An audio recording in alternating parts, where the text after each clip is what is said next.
गुरुर्ब्रह्मा गुरुर्विष्णु गुरुर्देवो महेश्वरा गुरुर्साक्षात् परब्रह्म तस्मै श्री गुरुवे नमः।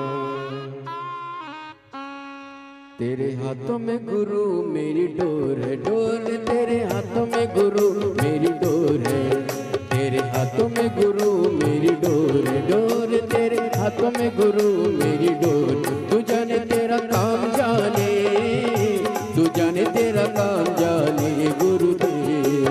तेरे हाथों में गुरु मेरी डोर, डोर तेरे हाथों में गुरु मेरी डोर। तू जाने तेरा काम जाने, तू जाने तेरा काम जाने गुरुदेव।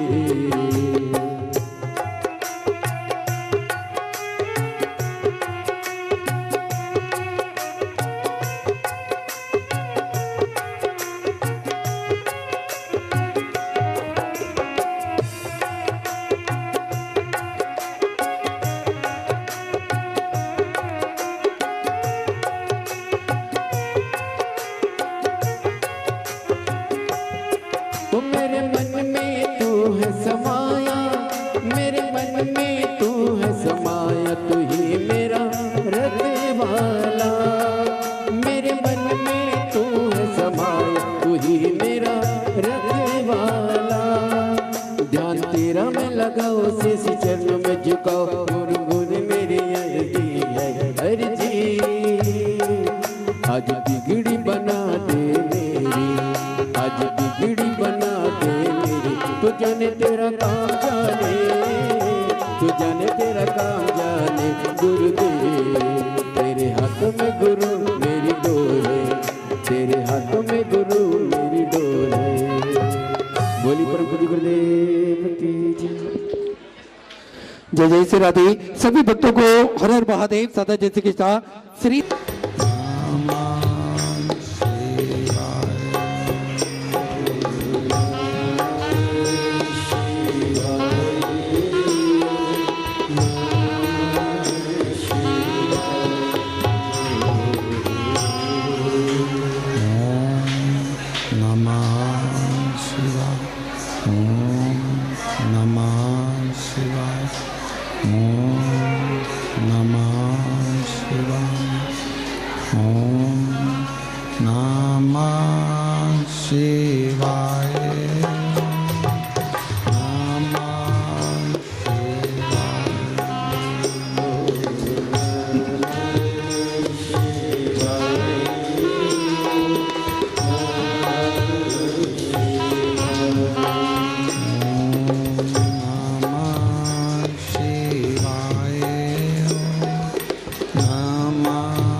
नमः शिवाय। ओम नमः शिवाय। विश्वनाथ भगवान की जय। महाकालेश्वर भगवान की जय। ओमकारेश्वर भगवान की जय। कुबेरेश्वर महादेव की जय।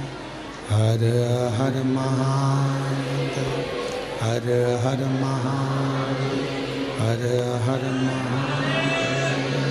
हर काशी विश्वनाथ ओगरदानी त्रिकालदर्शी कैलाशी अविनाशी भगवान शिव, जिनकी पुनीत पावन पवित्र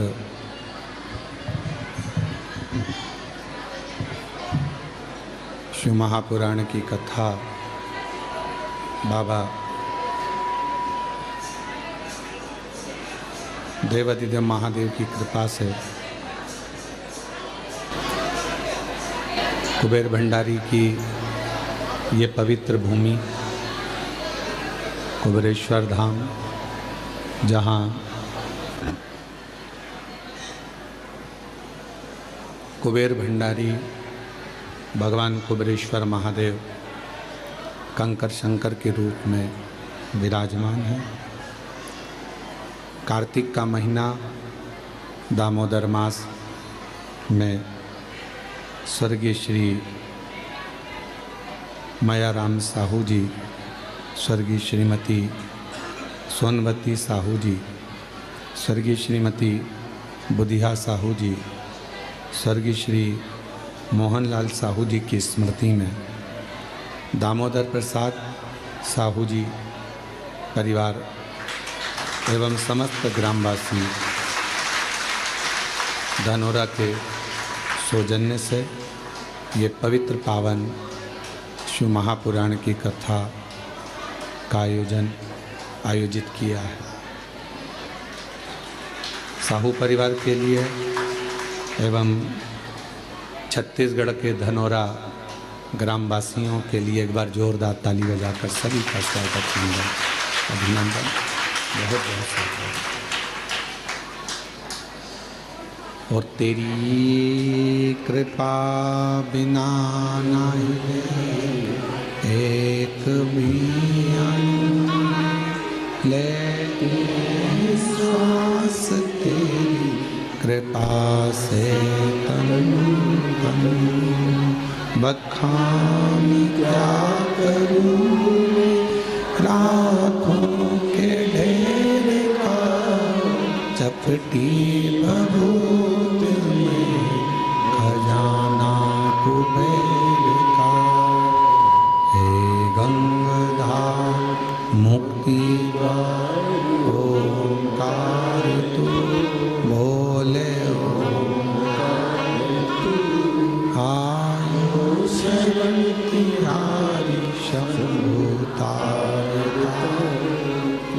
ये शिव जी की उदारता से दामोदर मास में कार्तिक महीने में 5 दिवसीय शिव महापुराण की कथा ऑनलाइन अपने अपने घरों में रहकर श्रवण करने का सौभाग्य प्राप्त हुआ है। कहीं ना कहीं भगवान शिव की कृपा करुणा, उनकी उदारता, उनकी दया है जो ये पवित्र कथा आप और हम श्रवण करने के लिए यहाँ विराजमान है। शिव पुराण आज कथा का विराम दिवस है, गोपाष्टमी भी है और अन्नकूट महोत्सव भी है।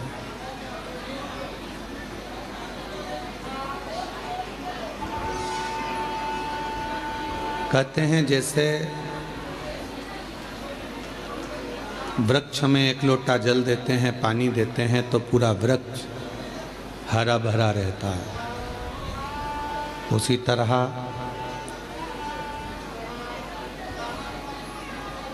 मनुष्य अगर थोड़ा बहुत भोजन करता है, पानी पीता है, तो उसका शरीर में शक्ति रहती है। धेनुमानस कहती है, श्री विष्णु पुराण वर्णन करती है कि गौ माता की पवित्र कथा शिव पुराण भी वर्णन करती है कि जब हम गौ माता की कोई सेवा करते हैं, गौ सेवा में अगर लगते हैं, तो हमारे 33 कोटि देवता भी प्रसन्न हो जाते हैं और कृपा बरसाते हैं। संपूर्ण भारतवासियों को, संपूर्ण सनातनियों को आज गोपाष्टमी की बहुत बहुत बधाई हो। सबके जीवन में माँ गौ माता के सेवा के प्रति भाव जागृत हो। शिव कृपा सब पर हो। शिव पुराण भक्ति और मुक्ति दोनों को साथ लेकर चलती है।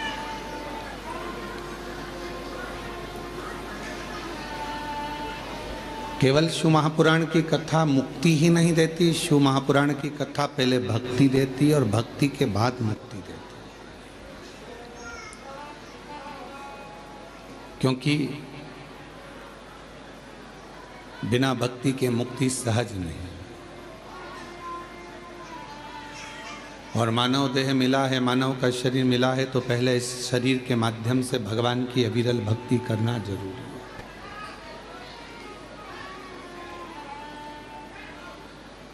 दामोदर प्रसाद साहू जी, मैं आपको धन्यवाद देता हूं कि पूरे गांव के लोगों को आप शिव के धाम कार्तिक महीने में लेकर आए।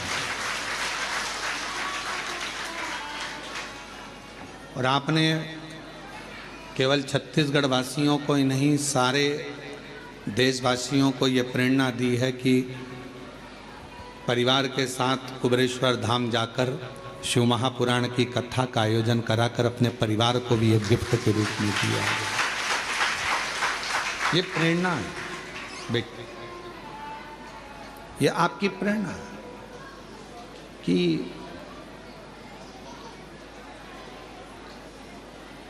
जैसे 500 के करीब में आपके धनौरा गांव के लोग आए हैं, 500, और 500 भक्त यहाँ आए। भले ये 500 जो आए हैं पहले किसी की शादी में गए होंगे, वहाँ पर बहुत सारा इनके लिए व्यवस्था मिली होगी, बफेट मिला होगा, सोने के लिए अच्छे गद्दे मिले होंगे, अच्छा रूम मिला होगा। पर कुबेरेश्वर धाम पर आकर यदि थोड़ी बहुत भी परेशानी आपको झेलना पड़ी हो, तो खुश होना कि आने वाली ज़िंदगी में आप कभी परेशानी नहीं झेल पाओगे।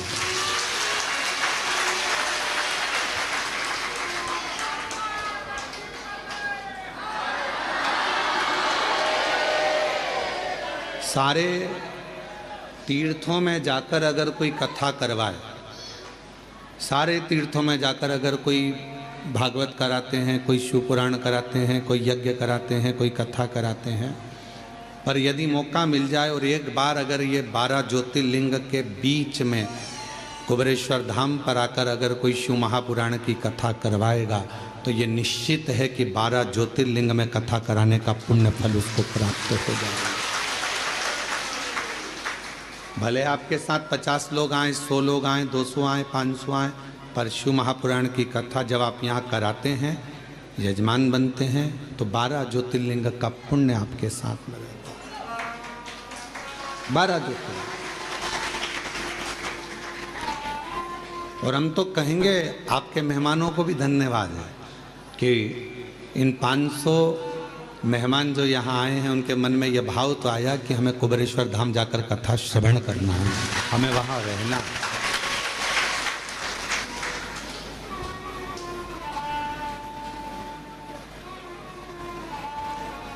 और मेरा कुबेरेश्वर बाबा का धाम कैलाश धाम जैसा है। यहाँ जहाँ देखोगे वहाँ बैठकर लोग कंकर शंकर की पूजन कर रहे हैं, आराधना कर रहे हैं, साधना कर रहे हैं। तीर्थों में घूमोगे तो आपको मालूम पड़ेगा कि केवल तुमने दर्शन किया, स्नान किया, पर कहीं ऐसा नज़ारा नहीं देखोगे कि पूरी रोडों पर, पूरी जगह पर बैठ बैठ कर लोग कंकर की पूजन कर रहे हैं शंकर के रूप में। वो नज़ारा केवल एक कुबेरेश्वर धाम पर मिलता है। ये किसी तीर्थ में नहीं मिलेगा, ये किसी घाट पर नहीं मिलेगा, ये किसी तट पर नहीं मिलेगा, ये किसी कुंड के किनारे नहीं मिलेगा, जो कुबेरेश्वर धाम पर मिलेगा।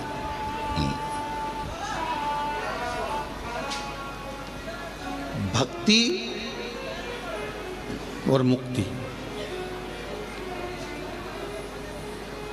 दो साधन भगवान ने दिए हैं कि अगर मुक्ति के पद पर पहुंचना है तो पहले भक्ति जरूरी है।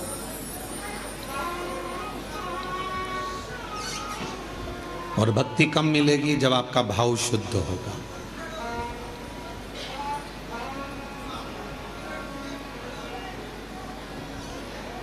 आप में से कोई ऐसा है जिसने अपनी परछाई को पकड़ा हो?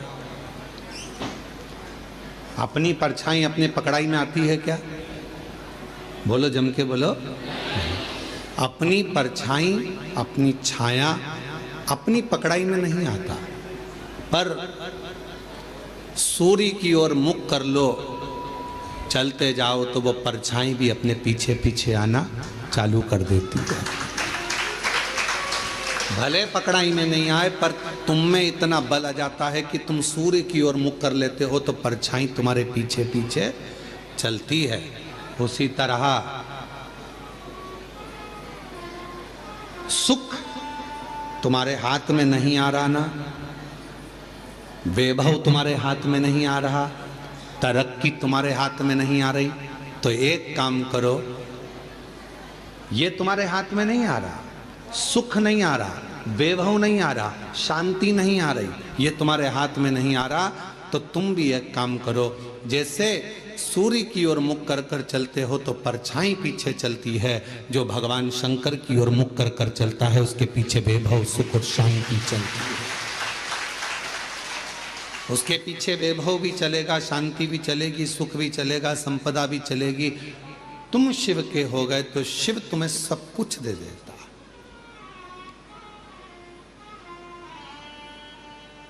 और तेरी कृपा बिना न हिले एक भी अणु, लेते हैं श्वास तेरी कृपा से। वो क्या नहीं देता? वो एक लाइन इसमें आती है, क्या क्या नहीं दिया हम, क्या हम क्या कहें, क्या नहीं दिया परमात्मा,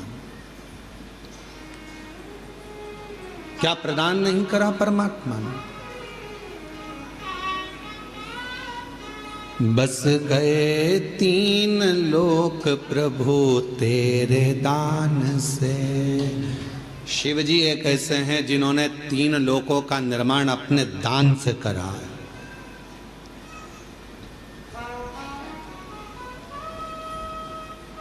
सारे तीर्थ जाओ, वृंदावन गए, बिहारी जी का दर्शन करा, वृंदावन गए, गोवर्धन नाथ जी की परिक्रमा करी, ब्रज गए, यमुना जी का पान किया, द्वारकाधीश जी का दर्शन किया, दाऊ जी का दर्शन किया, ब्रज की रज में खूब दर्शन किया।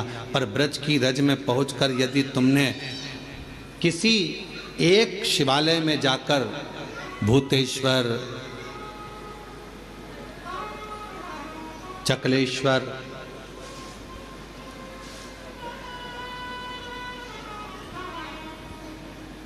भगवान शिव के अनेक अनेक जो मंदिर हैं पूरे ब्रज में, किसी एक शिवालय में जाकर ब्रज गए, पर ब्रज में आपने सब दर्शन करे, पर शंकर के मंदिर में जाकर अगर एक लोटा जल नहीं चढ़ाया तो ब्रज की यात्रा भी पूर्ण नहीं मानी जाती।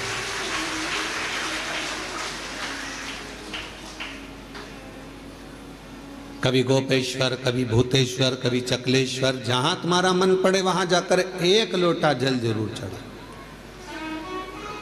ब्रज की यात्रा पूर्ण जब मानी जाती है जब आप ब्रज भूमि में बने हुए शिवालय में जाकर शंकर के मंदिर में एक लोटा जल चढ़ाओ या दर्शन कर कर आओ, तब ब्रज की यात्रा पूर्ण होती है। अयोध्या जाओ, तो अयोध्या के किसी भी शिव मंदिर में जाकर एक लोटा जल चढ़ा कर आओ, तब अयोध्या की यात्रा पूरी मानी जाती है।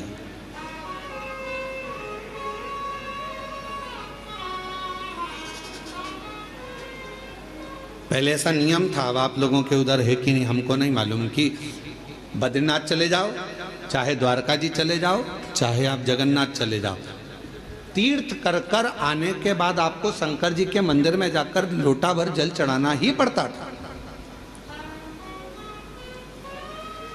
तब वो यात्रा सफल मानी जाती थी। यात्रा की सफलता कब है? जब हम किसी भी तीर्थ से होकर आए और शिव के मंदिर में जाकर जल चढ़ाए, भगवान शंकर के मंदिर।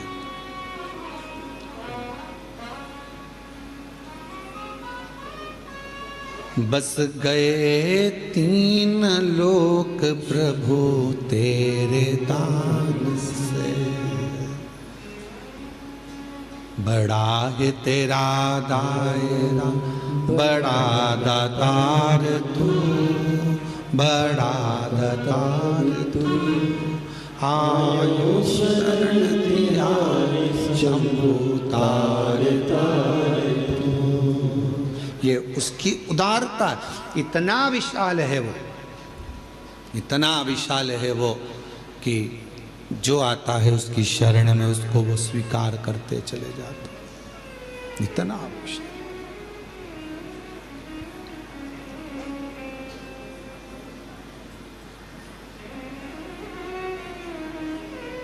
भगवान विष्णु के बैकुंठ धाम में दरवाजे लगे हैं, द्वार लगे हैं।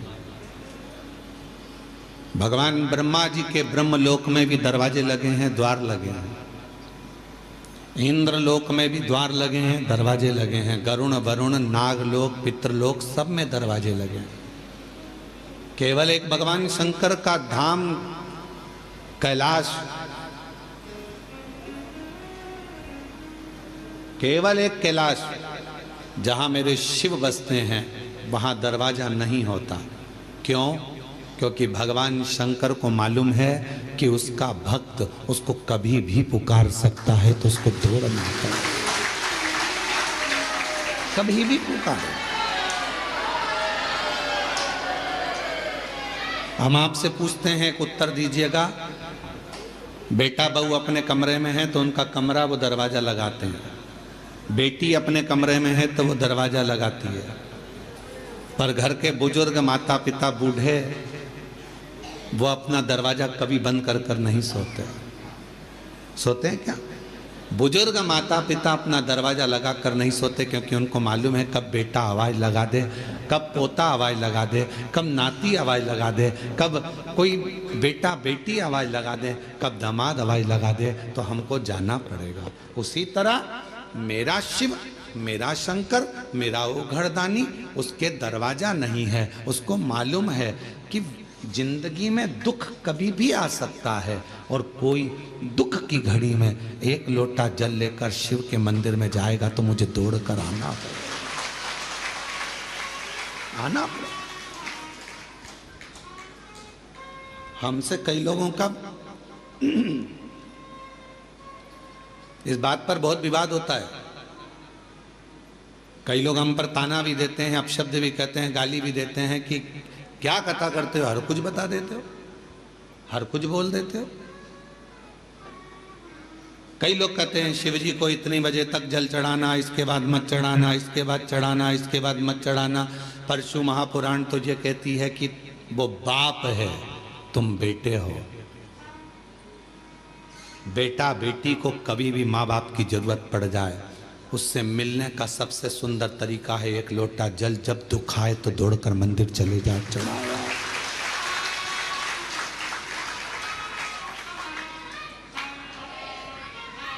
और यदि मान लो अंदाजा लगाइए, अगर आप विचार करिए, मान लो अगर आप ये अंदाजा लगा कर बैठिए कि मंदिर में मान लो अगर कोई मना कर दे कि नहीं अभी दोपहर हो रही है हम जल नहीं चढ़ाने देंगे, अब शाम हो रही है हम जल चढ़ाने नहीं देंगे, अब रात्रि हो रही है हम जल नहीं चढ़ाने देंगे, और तुम्हारी बहुत बड़ी विपदा आकर खड़ी हो गई है, बहुत बड़ा टेंशन आकर खड़ा हो गया है, तो अपने घर में जो शंकर का शिवलिंग है उसको थाली में रखो, श्री शिवाय नमस्तुभ्यम कहकर अपना दुखड़ा उससे कहकर जल चढ़ा दो, वो स्वीकार कर लेगा, वो स्वीकार है, वो स्वीकार कर लेगा।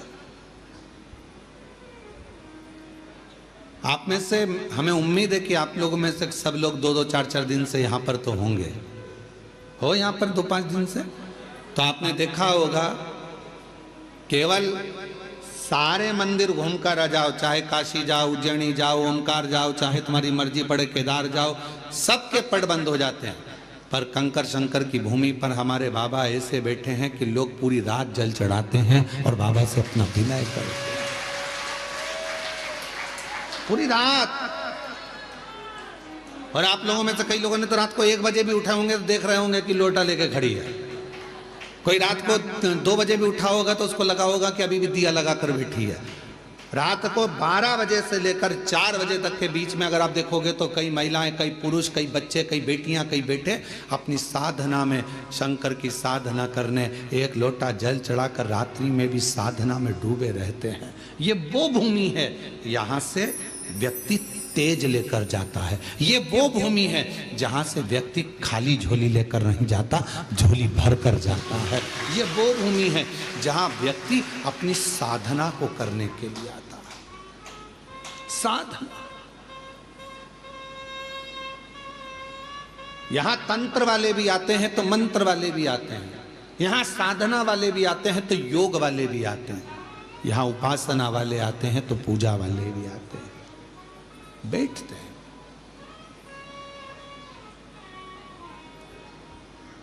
कब पिता को तुम्हारी जरूरत पड़ जाए और तुम्हें पिता की जरूरत पड़ जाए।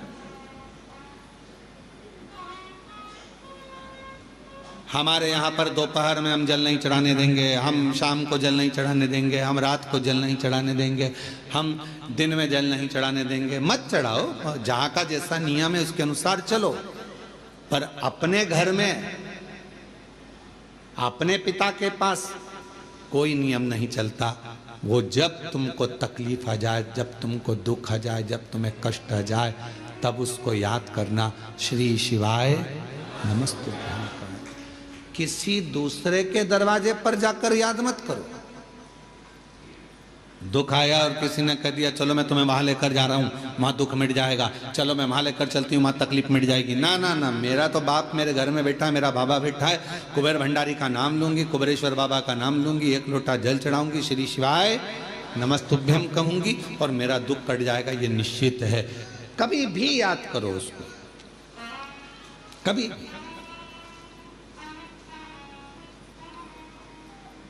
मौत का कोई समय होता है? जम के तो बोलो, मरने का समय है नहीं, मैं सुबह 4 बजे मरूंगी, मैं दिन के 2 बजे मरूंगा।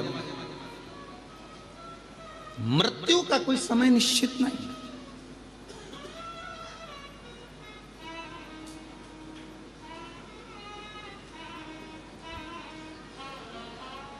एक बात पूछे हम आपसे, उत्तर दीजिएगा, थोड़ा सा जवाब दोगे आप लोग?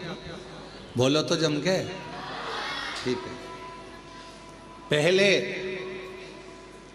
जन्म कुंडलियां कितना काम करती थी आपको मालूम है? पहले ज्योतिष आचार्य पत्रिका देखकर पूरा भाग्य बता देते थे, जन्म कुंडली देखकर बता देते थे कि ये योग, ये शनि, ये मंगल, ये बुध, ये गुरु। आज के समय में भी बहुत विद्वान ज्योतिष आचार्य हैं, मैं उनको नमन करता हूं, प्रणाम करता हूं। ज्योतिष आचार्य तो सिद्ध हैं, पर आज के जमाने में कुंडलियां सिद्ध नहीं। कारण पहले बच्चा जन्म लेता था, नॉर्मल डिलीवरी होती थी, नॉर्मल बच्चा जन्म लेता था तो कुंडली उस हिसाब से बनती थी। आजकल डॉक्टर कह देते हैं कि आप तारीख चुन लीजिए कौन सी तारीख को ऑपरेशन करना है, हम बच्चे को उस समय पर उस तारीख में उतनी बजे, जितनी बजे बोलोगे उतनी बजे हम ऑपरेशन कर देंगे। बोलो सही है कि गलत? उतनी बजे। अब आपने तारीख निकलवा ली, आपने समय निकलवा लिया, आपने पल निकलवा लिया, डॉक्टर साहब मैडम इतनी बजे आप ऑपरेशन कर देना, इस तारीख को ऑपरेशन कर देना, तो अब कुंडली काम करेगी क्या? क्योंकि तुम्हारी मर्जी से बच्चा हुआ है, इतनी बजे कर देना, इतनी तारीख को कर देना। पहले परमात्मा की मर्जी से होता था, जब वो चाहता था तब दर्द उठता था और जापा होता था तो कुंडली काम करती, पत्रिका काम करती। अब तुम्हारी मर्जी से हो रहा है, तुमने कह दिया बुधवार के दिन इतनी बजे, इतनी तारीख को इतनी बजे बच्चे को जन्म ऑपरेशन कर देना, बच्चा जन्म ले लेगा, और तुमने फिर वो बनवाई। अब वो काम क्या करें?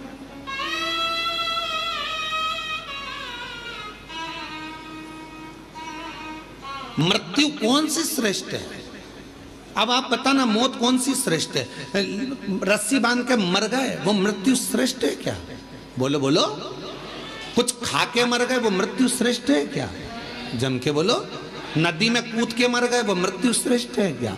रेल के अंदर कूद के मर गए, कुएं में मर गए, यहां मर गए, वो मृत्यु श्रेष्ठ है क्या? नहीं। मृत्यु कौन सी श्रेष्ठ है? जब कुछ भी तुमने गलत नहीं किया, ना सुसाइड का मन में विचार करा, पर परमात्मा स्वयं तुझे लेने के लिए मृत्यु लोक में आया और वो तुझे लेकर चले गया, वो मृत्यु श्रेष्ठ मानी गई है, वो मृत्यु श्रेष्ठ।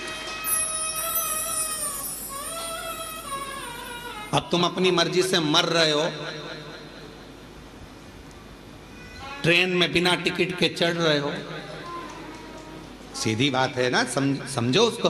तुम अपनी मर्जी से मर रहे हो, ट्रेन में बिना टिकट के चढ़ रहे हो, और अंदर जाकर टीटी से लड़ रहे हो कि नहीं हम तो यहीं बैठेंगे।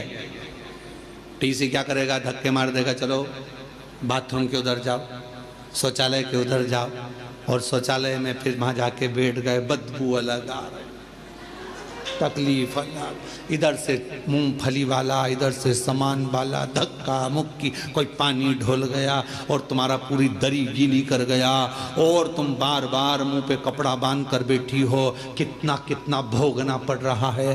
क्यों? क्योंकि बिना टिकट के गई हो। जब तक वो तुम्हारा टिकट ना काटे तब तक मरने का प्लान मत बनाओ। बिना टिकट के जाओगे तो भोगना बहुत पड़ेगा, इतना भोगना पड़ेगा कि तुम भोगते हो। बिना टिकट के नहीं। कोई तुमसे कह दे मैं तो परेशान हो गया, मैं तो मर रहा हूं, मत मर भैया, बिना टिकट के जाएगा। एक बार ट्रेन में सफर करके देख ले, बाथरूम के पास बैठ के जाना पड़ता है बिना टिकट के, कितना धक्का खाना पड़ता है, कितनी गाली खाना पड़ती है। कोई पानी ढोल जाता, कोई कुछ कर जाता, कहीं का बीड़ी वाला बीड़ी का धुनक रहा है, कोई सिगरेट वाला, कहीं तंबाकू वाला, कहीं ये वाला, कहीं वो वाला। उसी तरह अगर बिना टिकट के चले गए, परमात्मा लेने नहीं आया और तुमने सोच लिया मैं तो मर जाऊं और तुमने सुसाइड कर ली, याद रख लेना, ट्रेन का सफर कर कर देख लेना, बिना टिकट के कितने धक्के खाना पड़ते हैं। उसी तरह बिना बुलाए अगर तुम चले गए, सारे नरकों में धक्के खाओगे, इधर से कूचा उधर से कूचा, ऊपर जाके कहोगे अब दोबारा से सुसाइड नहीं करूंगा, अगला जन्म दो, फिर कभी नहीं मरूंगा।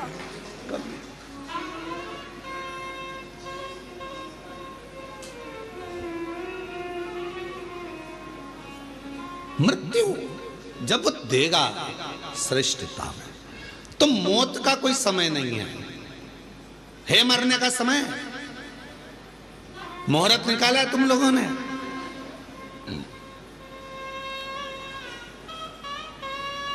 सारे महाराज जी से पूछते हो बताओ शादी का मुहूर्त, बताओ जन्म का मुहूर्त, बताओ घर प्रवेश का मुहूर्त, बताओ सोना खरीदने का मुहूर्त, बताओ लक्ष्मी पूजन का मुहूर्त, बताओ दिवाली पूजन का मुहूर्त। पर कोई एक पैदा हुआ हो ऐसा संसार में जिसने महाराज जी से जाकर पूछा हो कि बताओ हमारे मरने का मुहूर्त, हमारे मरने का मुहूर्त बताओ कि कौन सी घड़ी में मरूं मैं, कौन सी घड़ी में मैं अपने प्राणों को त्यागूं, कौन सी घड़ी में मैं मरूं, उसका मुहूर्त बताइए। कौन सी घड़ी में मरूं? घड़ी नहीं देखी जाएगी, वो तो तुम्हारा पुण्य और पाप देखा जाएगा। उसके अनुसार तुम्हारा प्राण छूट जाएगा। 21,600 श्वास जो तुम्हारे शरीर से रोज निकल रही है, कौन सी श्वास आखिरी होगी किसी को नहीं मालूम। इसलिए जैसे मरने का समय नहीं मालूम, मरने का मुहूर्त नहीं मालूम, मरने का दिन नहीं मालूम, मरने की तिथि नहीं मालूम, कब जाना पड़ जाए, उसी तरह शंकर भगवान के पूजन की कोई तिथि, कोई बार, कोई समय मत देखो, कोई समय मत देखो। शिव को जब भजोगे तब शिव तुम्हारे पास में होगा, शंकर तुम्हारे नजदीक में होगा। शिव को तुम जब भजना चाहो, जब तुम्हारा मन, जब तुम्हारा दिल कर जाए, तब शिव को भजो।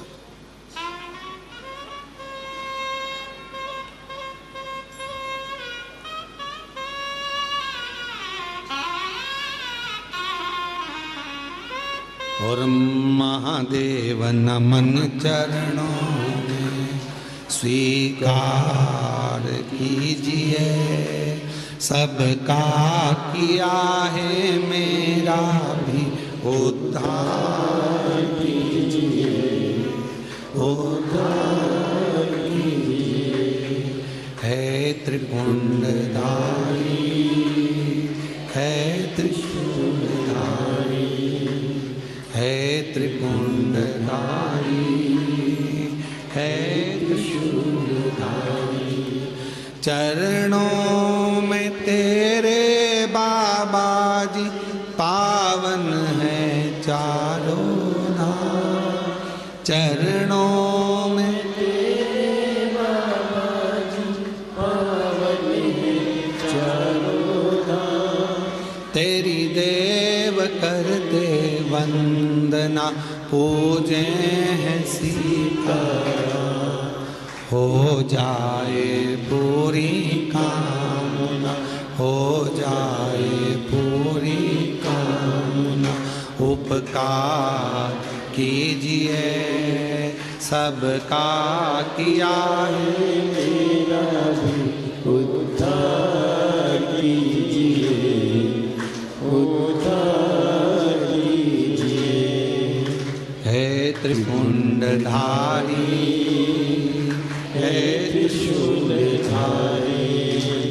है त्रिपुंडधारी, है त्रिशूलधारी। ये आपकी कृपा हो, है त्रिपुंडधारी, है त्रिशूलधारी। ये आपकी दया, आपकी करुणा हो, इससे ज्यादा कुछ नहीं।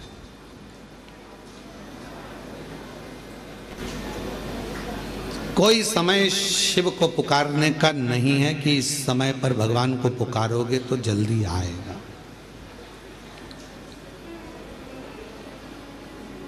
शिव को जब तुम्हारा मन कर जाए, जब तुम्हारा दिल कर जाए, जब तुम्हारा हृदय कर जाए, तब शंकर को पुकार लो, उसको बुला लो। तुम्हारा जब मन करे, तुम्हारा जब दिल कर जाए, तब शिव को। एक कथा आती है बड़ी सुंदर।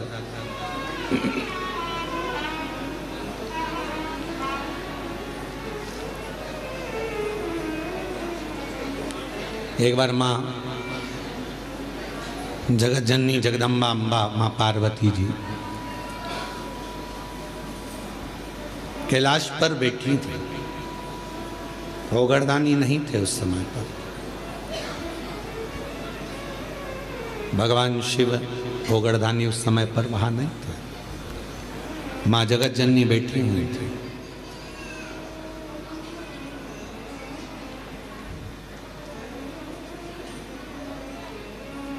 एक बूढ़ा ब्राह्मण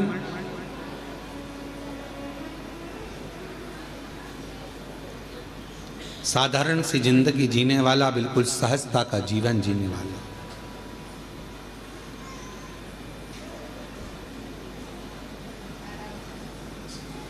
अपने काम में चलते चलते चलते चलते जा रहा।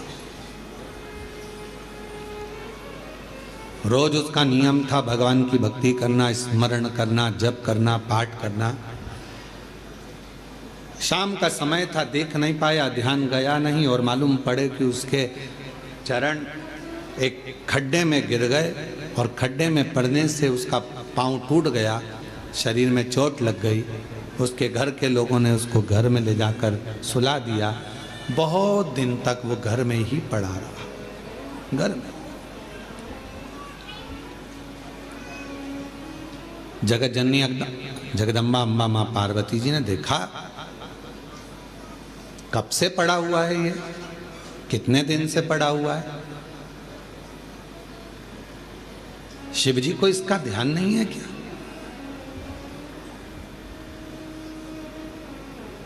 कई लोग कहते हैं कि भगवान सुनता नहीं है क्या?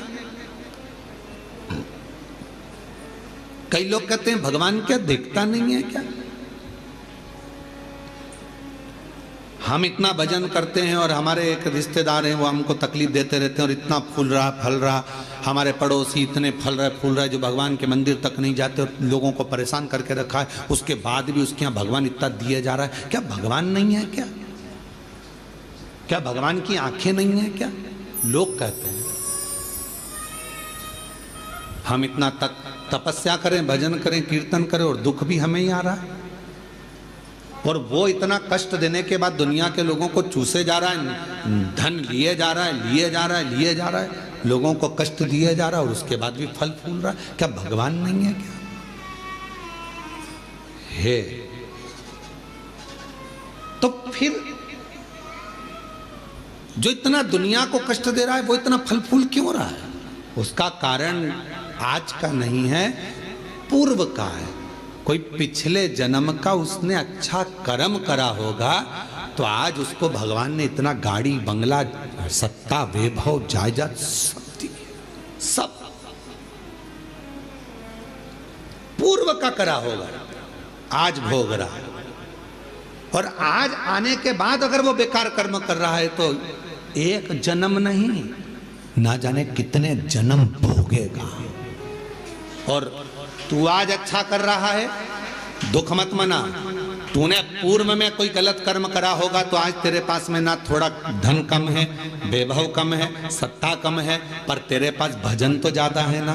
भजन तू कर रहा है, शिव की आराधना कर रहा है, साधना कर रहा है, कर ले, अगला जन्म सवर जाएगा तेरा। फिर तुझे कोई जन्म नहीं लेना पड़ेगा, कोई जन्म, फिर तुझे कोई जन्म नहीं लेना।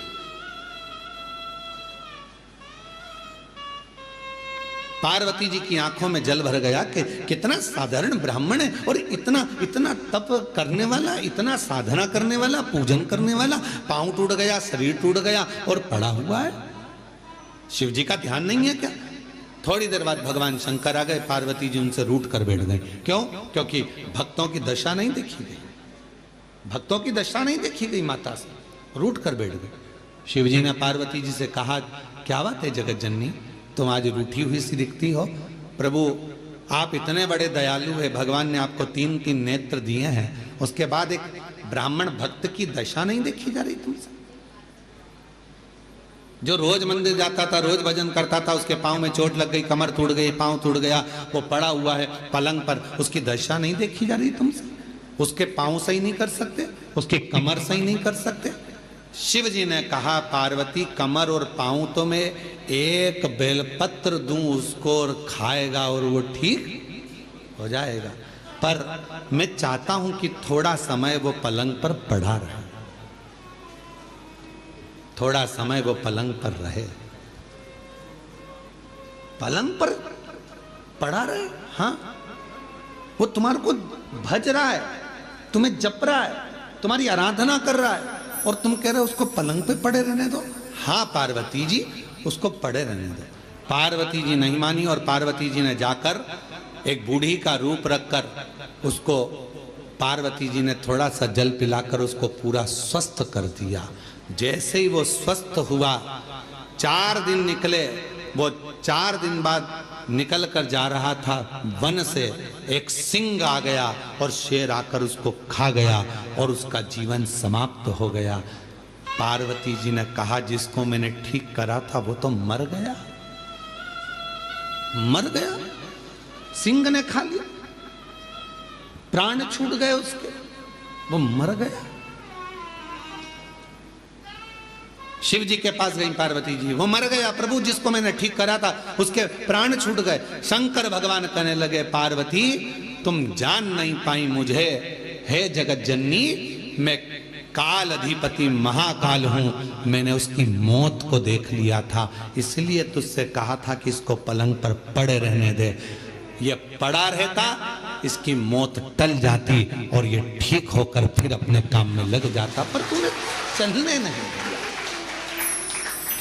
आप में से कई लोग हैं ऐसे जो भगवान को दोष देते हैं, कई लोग कथा श्रवण करने वाले भी ऐसे हैं जो परमात्मा को दोष देते हैं। हम इतना पूजन पाठ करते हैं तो दुखी हैं, हम जल चढ़ा रहे हैं तो दुखी हैं, हम मंदिर जा रहे हैं तो दुखी हैं, वो व्यक्ति इतना फल फूल रहा है, वो ऐसा कर रहा है, हम दुखी हैं। हम ना परमात्मा को धन्यवाद देना कि मैं तेरी निगाह में हूं,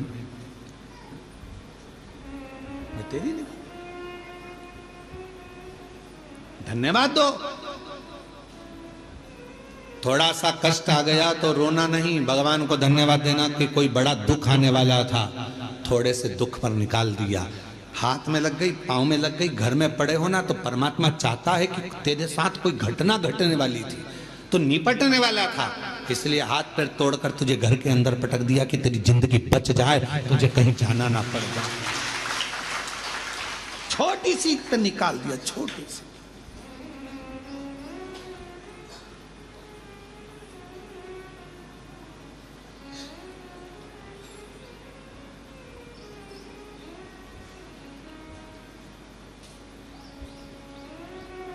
पहचान हो जाती है ना शिव जी से, तो वो बड़े दुख को छोटे पर लाकर छोड़ देता है। दुख तो आएगा क्योंकि हमारे पूर्व का कर्म हमें भोगना है, पर बड़े दुख